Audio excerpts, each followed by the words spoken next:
The mobile counterweighted jib anchorage system provides an overhead anchor point for active fall protection. The jib boom features built-in 360-degree rotation with 22.5-degree lock-in increments to service a wide working area. Periscoping rotation handle allows you to manually rotate the mast and help pivot the jib into place. The system's height can be adjusted with a forklift or an overhead crane using the lifting pockets found on the jib boom. The portable counterweight base weighs approximately 2,700 pounds before it is filled with concrete on site. The counterweight box must be completely filled with 4,000 psi concrete prior to use. Once filled, the base weighs approximately 7,800 pounds. Anchor points are found on all four corners of the base of the system to allow safe and convenient transportation with a crane or forklift. Inspecting the system prior to use, including harnesses and SRLs. Before each use, inspect the system thoroughly.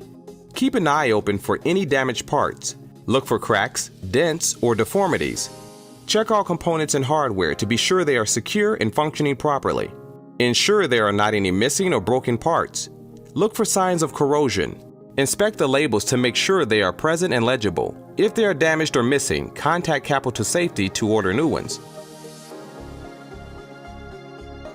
All fall arrest equipment needs to be properly maintained to ensure it has not been subjected to a fall or damaged in any way. Check all your components before each use and have an annual inspection performed by a competent person. First, inspect the full body harness. Be sure all the hardware is free of cracks, burrs or corrosion, and all the working parts move freely, including the buckles and snap hooks. Be sure that all the plastic pads and keepers are in place and free of cuts or cracks. The webbing should be free of any cuts, frayed, or broken fibers. Check for tears, abrasions, burns, or discoloration. All the stitching should be intact. Check for pulled or cut stitches. Broken stitches may indicate that the harness has been impact loaded and must be removed from service. Inspect all the labels to see that they are present and fully legible. If not, they should be replaced. Next, inspect the SRL.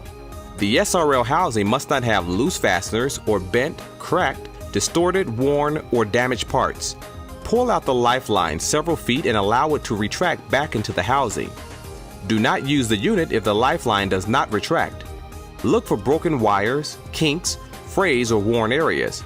If you're using a web SRL, look for loose, broken, or damaged stitching. Look for cuts, burns, or soiled webbing.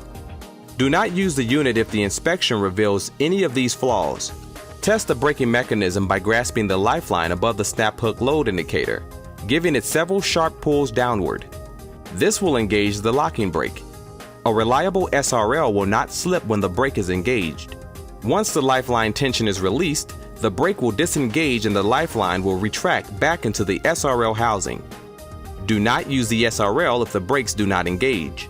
Check the snap hook to be sure that it operates freely, locks, and the swivel operates smoothly. Look for signs of damage like bent, cracked, or distorted components. The snap hook load indicator will elongate and expose a red area when it has been subjected to a fall. Do not use the unit if the load impact indicator has been activated. This means it should not be read. Finally, ensure the carabiner and the SRL attachment is free of defects and provides a safe and reliable connecting point. If any of these inspections reveal an unsafe or defective condition, the unit must be removed from service and promptly destroyed unless it can be returned to Capital Safety for repair and recertification. Once you have concluded the inspection, record the results in your product's inspection and maintenance log. Positioning the system with a forklift or crane. Proper rigging techniques should be applied when moving the system with an overhead crane. The crane should have the capacity to lift 10,000 pounds. Use all 4 points from a basket sling. Adjusting the anchorage height. The system's overall lowered height is 19 feet. The system can be adjusted in height in 6-inch increments from 16 feet to 20 feet of anchorage height. To raise the jib boom with the forklift, first remove the hitch pin.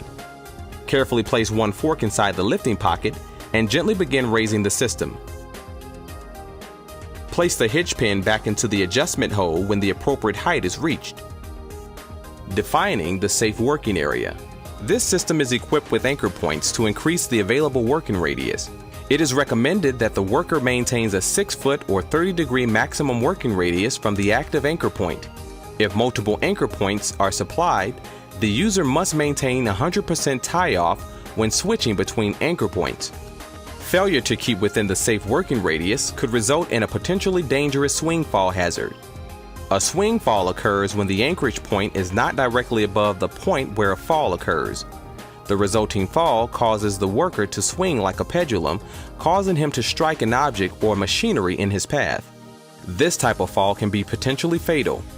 You can minimize swing falls by working as close to the anchorage point as possible.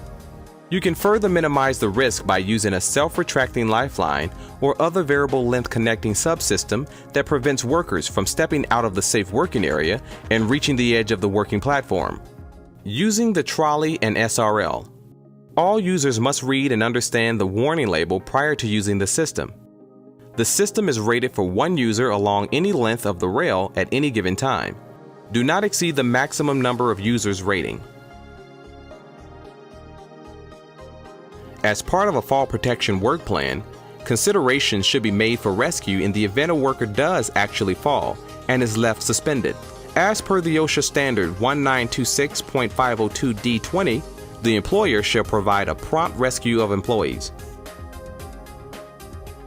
Plan ahead. Don't wait until it happens. Provide prompt rescue per OSHA standard 1926.502 D20. You cannot rely on 911 for rescue in all cases.